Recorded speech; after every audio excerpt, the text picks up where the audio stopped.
ओम शांति। आज है 17 जुलाई 2021 की साकार मुरली। पहले सुनते हैं मुरली के मुख्य पॉइंट्स। बाबा ने कहा, सभी आत्माएं अज्ञान अंधेरे में सोए हुए हैं।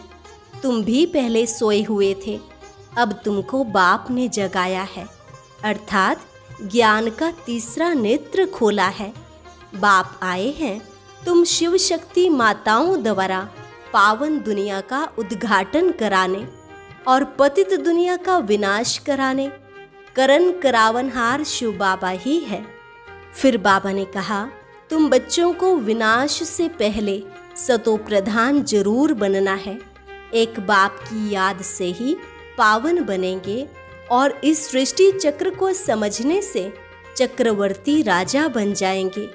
ज्ञान को अच्छी रीति समझकर नारायण अथवा लक्ष्मी को वरने लायक बनना है। सतयुग में कोई भी तमोगुणी चीज नहीं होगी, वहां तो प्याज आदि का बीज भी नहीं होगा। इसलिए यह सब यहाँ ही छोड़ना है। आगे कहा, जैसे बाप कल्याणकारी है ऐसे तुमको भी बनना है। विचार सागर मंथन करना चाहिए कि औरों को कैसे समझाएं। ऐसा भी ना हो दूसरों को पैगाम दे और खुद याद में ना रहें। जो याद में रहने का पुरुषार्थ नहीं करते वह इतना उच्च पद नहीं पा सकते।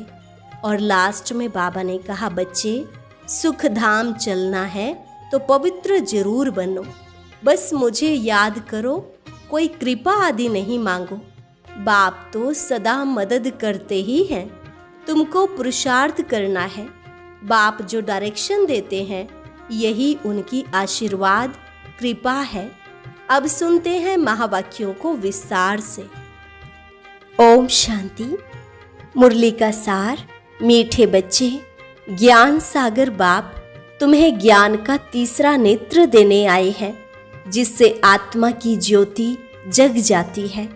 प्रश्न, बाप को करण करावनहार क्यों कहा गया है? वह क्या करते और क्या कराते हैं?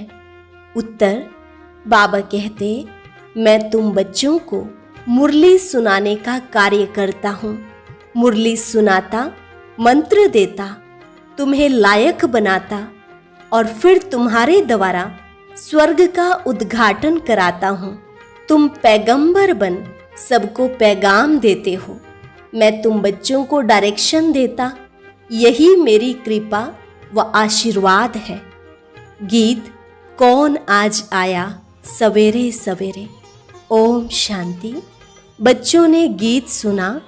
हम बच्चों को सवेरे सवेरे जगाने कौन आया है? जो हमारा तीसरा ज्ञान का नेत्र एकदम खुल गया। ज्ञान सागर परमपिता परमात्मा द्वारा हमारा तीसरा नेत्र ज्ञान का खुला है। कहते भी हैं बाप ज्योति जगाने वाला है, परंतु वह बाप है यह कोई नहीं जानते। ब्रह्म समाजी कहते हैं वह शम्मा है, ज्योति है। मंदिर में हमेशा वह ज्योति ही जगाते हैं, क्योंकि वह परमात्मा को ज्योति स्वरूप मानते हैं। इसलिए वहां मंदिर में दीवा जगाते ही रहते हैं। अब यह बाप कोई माचिस से दीवा नहीं जगाते हैं। यह तो बात ही न्यारी है। गाया भी जाता है, ईश्वर की गति मत न्यारी है। तुम बच्चे अब समझते हो, बाप सदगति के लिए आकर ज्ञान योग सिखलाते हैं। सिखलाने वाला तो जरूर चाहिए ना, शरीर तो नहीं सिखलाएगा। आत्मा ही सब कुछ करती है। आत्मा में ही अच्छे बुरे संस्कार रहते हैं। इस समय रावण की प्रवेशता के कारण मनुष्य के संस्कार भी बुरे हैं, अर्थात 5 विकारों की प्रवेशता है। देवताओं में यह 5 विकार होते नहीं। भारत में जब दैवी स्वराज्य था तो यह बुरे संस्कार नहीं थे, सर्वगुण संपन्न थे। कितने अच्छे संस्कार थे देवी देवताओं के, जो अभी तुम धारण कर रहे हो। बाप ही आकर सेकंड में सर्व को सदगति देते हैं। बाकी गुरु गोसाई आदि यह तो भक्ति मार्ग में चलते आए हैं, जो एक की भी गति सदगति नहीं कर सकते। बाप के आने से ही सर्व की सद्गति होती है। परमपिता परमात्मा को बुलाते ही इसलिए हैं कि आकर पतित दुनिया का विनाश कर पावन दुनिया का उद्घाटन करो व दरवाजा खोलो। बाप आकर गेट खुलवाते हैं शिव शक्ति माताओं द्वारा। वंदे मातरम गाई हुई है। इस समय की कोई भी माता की वंदना नहीं की जाती, क्योंकि कोई भी श्रेष्ठाचारी माता नहीं है। श्रेष्ठाचारी उनको कहा जाता है जो योग बल से पैदा हो। लक्ष्मी नारायण को श्रेष्ठाचारी कहा जाता है। भारत में देवी देवता जब थे तो भारत श्रेष्ठाचारी था। इन बातों को मनुष्य तो जानते ही नहीं, वे अपने ही प्लान बना रहे हैं। गांधी भी राम राज्य चाहते थे। इससे सिद्ध है कि रावण राज्य है। भारत पतित है, परंतु राम राज्य स्थापन करने के लिए तो बेहद का बापूजी चाहिए, जो राम राज्य की स्थापना और रावण राज्य का विनाश करे। बच्चे जानते हैं रावण राज्य को अब आग लगनी है।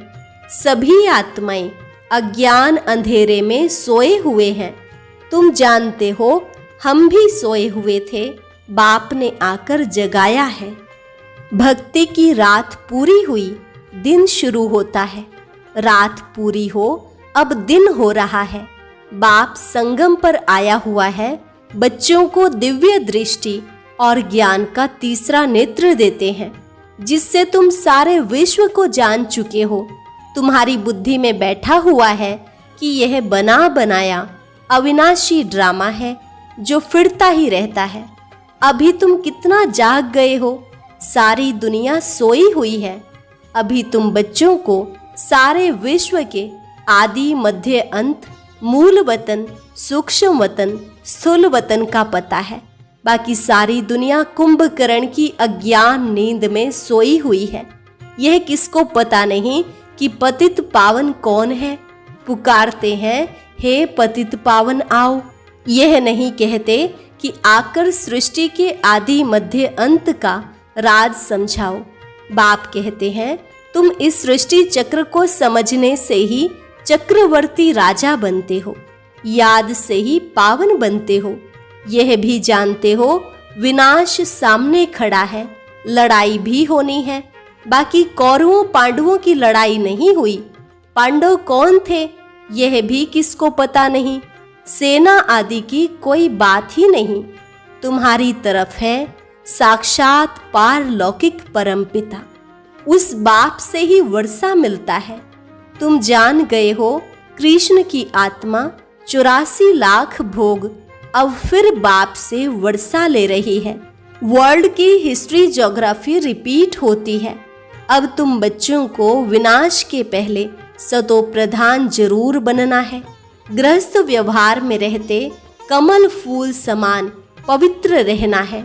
गाया भी हुआ है भगवान उवाच, गृहस्थ व्यवहार में रहते यह एक जन्म पवित्र बनो। Past is past. यह तो ड्रामा में नोंद है। सृष्टि को सतो प्रधान बनना ही है। यह ड्रामा की भावी है, ईश्वर की भावी नहीं। ड्रामा की भावी ऐसी बनी हुई है। सो बाप बैठ समझाते हैं। आधा कल्प जब पूरा होता है तब बाप आते हैं। बाप कहते हैं जब रात पूरी हो, दिन शुरू होता है, तभी मैं आता हूँ। शिवरात्रि भी कहते हैं ना। शिव के पुजारी शिवरात्रि को मानते हैं। गवर्नमेंट ने तो हॉलीडे भी बंद कर दिया है। नहीं तो कम से कम 1 मास हॉलीडे चलनी चाहिए। कोई को भी पता नहीं शिव बाबा सर्व की सद्गति करने वाला है। वही सर्व का दुख हरता, सुख करता है। उनकी जयंती तो बड़े धूमधाम से 1 मास सब धर्म वालों को मनानी चाहिए। खास भारत को बाप डायरेक्ट आकर सद्गति देते हैं। जब भारत स्वर्ग था तो देवी देवताओं का राज्य था। उस समय और कोई धर्म ही नहीं थे। देवताएं विश्व के मालिक थे। कोई पार्टीशन आदि नहीं थे। इसलिए कहा जाता है अटल अखंड सुख शांति संपत्ति का दैवी राज्य फिर से हम प्राप्त कर रहे हैं। बेहद के बाप से बेहद का वर्षा 5000 वर्ष पहले भी मिला था। सूर्यवंशी चंद्रवंशी राज्य में कोई दुख का नाम नहीं था। गाया भी जाता है, राम राजा राम प्रजा राम साहूकार है। बसे नगरी जिए दाता धर्म का उपकार है। वहां अधर्म की कोई बात नहीं। बाबा ने तुम्हें ब्रह्मा और विष्णु के बारे में भी समझाया है कि इन दोनों का आपस में क्या संबंध है। ब्रह्मा की नाभि से विष्णु निकला, ये कैसा वंडरफुल चित्र बनाया है। बाप समझाते हैं यह लक्ष्मी नारायण ही अंत में आकर ब्रह्मा सरस्वती जगत अम्बा जगत पिता बनते हैं, जो दोनों फिर विष्णु अर्थात लक्ष्मी नारायण बनते हैं। बाप बैठ समझाते हैं जो भी चित्र देखते हो इनमें कोई भी यथार्थ नहीं है। शिव का बड़ा चित्र बनाते हैं वह भी अयथार्थ है। भक्ति के कारण बड़ा बनाया है, नहीं तो बिंदी की पूजा कैसे हो सकती। अच्छा, फिर ब्रह्मा विष्णु शंकर के लिए भी समझ नहीं सकते। त्रिमूर्ति ब्रह्मा कह देते हैं। ब्रह्मा द्वारा स्थापना विष्णु द्वारा पालना यह भी कहते हैं, परंतु ब्रह्मा तो स्थापना करते नहीं हैं। स्वर्ग की स्थापना ब्रह्मा करेंगे नहीं, स्वर्ग की स्थापना तो परमपिता परमात्मा ही करते हैं। यह आत्मा तो पतित है, इनको व्यक्त ब्रह्मा कहा जाता है। यही आत्मा पावन बन जाएगी और चली जाएगी, फिर सतयुग में जाकर नारायण बनते हैं। तो प्रजापिता ब्रह्मा जरूर यहाँ चाहिए ना, चित्र फिर वहां दे दिए हैं। जैसे यह ज्ञान के अलंकार वास्तव में हैं तुम्हारे, परंतु विष्णु को दे दिए हैं। नौदा भक्ति में भी साक्षात्कार होता है। मीरा का भी नाम गाया हुआ है ना। पुरुषों में नंबर 1 भक्त है नारद, माताओं में मीरा गाई हुई है। तुम अभी नारायण अथवा लक्ष्मी को वरने के लिए यह ज्ञान सुन रहे हो। तुम्हारा ही स्वयंवर होता है। नारद के लिए भी दिखाते हैं, सभा में आकर कहा हम लक्ष्मी को वर सकते हैं। अभी लक्ष्मी को वरने लायक तुम बन रहे हो। बाकी वह तो सब है भक्ति मार्ग की कथाएं। बाप रियल बात बैठ समझाते हैं। लक्ष्मी सतयुग में, नारद भगत द्वापर में। सतयुग में फिर नारद कहाँ से आया? राधे कृष्ण का ही स्वयंवर के बाद नाम लक्ष्मी नारायण पड़ता है। यह भी भारतवासी नहीं जानते हैं। कितना अज्ञान अंधियारा है। बाप है कल्याणकारी, तुमको भी कल्याणकारी बनाते हैं। अब विचार सागर मंथन करना चाहिए, औरों को भी कैसे समझाएं। तो बाप समझाते हैं कि चित्र आदि कैसे बैठ बनाए हैं। गांधी की नाभि से नेहरू निकला, अब कहाँ वह विष्णु देवता और कहाँ यह मनुष्य। इन सब बातों को तुम बच्चे अब समझते हो। नंबर वार तुमको खुशी रहती है। बेहद का बाप हमको पढ़ा रहे हैं। यह तो कभी सुना नहीं था, क्योंकि गीता में तो कृष्ण भगवानुवाच लिख दिया है। भगवान कब आया, कब आकर गीता सुनाई, तिथि तारीख कुछ है नहीं। कल्प की आयु ही लाखों वर्ष कह देते हैं। कोई की भी बुद्धि में आता नहीं है। अब बाप बैठ बच्चों को समझाते हैं। ब्राह्मणों का झाड़ वृद्धि को पाता रहता है, पाते पाते अनगिनत हो जाएंगे। तुम बच्चे जानते हो वर्ण कैसे चक्र लगाते हैं। हम ब्राह्मणों का वर्ण सबसे ऊंच है। हम हैं भारत के गुप्त सच्चे रूहानी सोशल वर्कर। परमपिता परमात्मा हमसे सेवा करा रहे हैं। हम रूहानी सेवा करते हैं, वह जिस्मानी सेवा करते हैं। तुमको कहते हैं तुम भारत की क्या सेवा करते हो? बोलो हम हैं रूहानी सेवाधारी। स्वर्ग का उद्घाटन कर रहे हैं, स्थापना करा रहे हैं। शिव बाबा है करण करावनहार, जो करा रहे हैं वह करता भी है।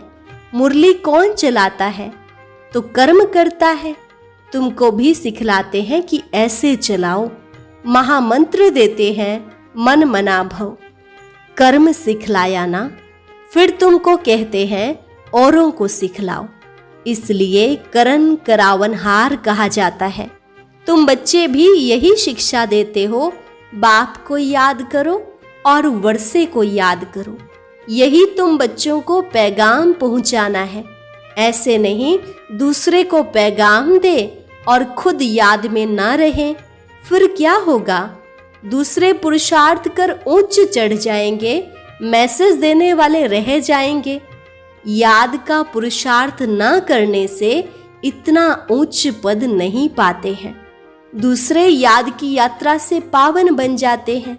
जैसे बाबा बांधेलियों का मिसाल देते हैं, वह याद में जास्ती रहती हैं, बिगर देखे भी पत्र लिखती हैं, बाबा हम आपके हो चुके हैं, हम पवित्र जरूर रहेंगे। तुम बच्चों की है बाप से प्रीत बुद्धि, तुम्हारी ही माला बनी हुई है। विष्णु की माला और रुद्राक्ष की माला में ऊपर है मेरु। माला उठाते ही पहले फूल और 2 दाने हाथ में आते हैं, उनको नमस्कार करते हैं। फिर है माला। तुम भारत को स्वर्ग बना रहे हो, तो यह माला तुम्हारा ही यादगार है। बाप ने यह गीता ज्ञान यज्ञ रचा है, इनमें सारी पुरानी दुनिया स्वाहा होगी।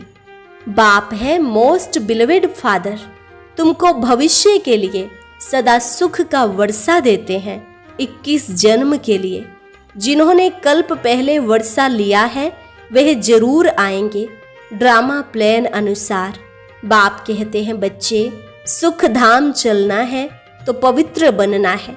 मेरे को याद करो। मांगना कुछ भी नहीं है कि कृपा करो व मदद करो, नहीं। हम तो सबको मदद करते हैं, पुरुषार्थ तो तुमको करना है, आशीर्वाद की बात नहीं।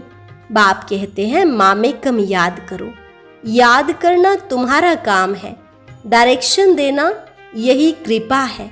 बाकी तो भले खाओ पियो घूमो फिरो, तुम्हें पवित्र भोजन ही खाना है। हम देवी देवता बनते हैं, वहाँ प्याज आदि थोड़े ही होगा। यह सब यहाँ छोड़ना है। यह चीजें वहाँ होती नहीं, बीज ही नहीं है। जैसे सतयुग में बीमारी आदि होती नहीं, अभी देखो कितनी बीमारियां निकली हैं। वहाँ तमोगुणी कोई चीज होती नहीं, हर चीज सतो प्रधान। यहाँ देखो मनुष्य क्या क्या खाते हैं। अब बाप बच्चों को कहते हैं मुझे याद करो और संग तोड़ मुझ संग जोड़ो तो तुम पावन बन जाएंगे। अच्छा, मीठे मीठे सिक्के लधे बच्चों प्रति माता पिता बाप दादा का याद प्यार और गुड मॉर्निंग। रूहानी बाप की रूहानी बच्चों को नमस्ते। रूहानी बच्चों की रूहानी बाप दादा को नमस्ते नमस्ते, गुड मॉर्निंग। धारणा के लिए मुख्य सार। पहली पॉइंट, पास्ट इज पास्ट। जो बीता उसे भूलकर ग्रस्त व्यवहार में रहते सतो प्रधान बनने का पुरुषार्थ करना है। विनाश के पहले पावन जरूर बनना है। दूसरी पॉइंट, भारत को स्वर्ग बनाने की सच्ची सच्ची सेवा में तत्पर रहना है। खान पान बहुत शुद्ध रखना है, पवित्र भोजन ही खाना है। वरदान, रूहे गुलाब बन, दूर दूर तक रूहानी खुशबू फैलाने वाले रूहानी सेवाधारी भव। रूहे गुलाब बन, दूर दूर तक रूहानी खुशबू फैलाने वाले रूहानी सेवाधारी भव। रूहानी रूहे गुलाब अपनी रूहानी वृत्ति द्वारा रूहानियत की खुशबू दूर दूर तक फैलाते हैं। उनकी दृष्टि में सदा सुप्रीम रूह समाया हुआ रहता है। वे सदा रूह को देखते, रूह से बोलते, मैं रूह हूँ, सदा सुप्रीम रूह की छत्र छाया में चल रहा हूँ।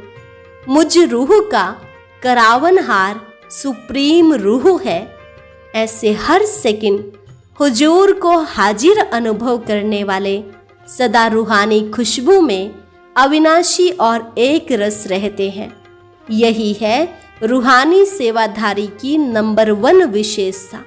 स्लोगन, निर्विघ्न बन, सेवा में आगे नंबर लेना अर्थात नंबर 1 भाग्यशाली बनना है।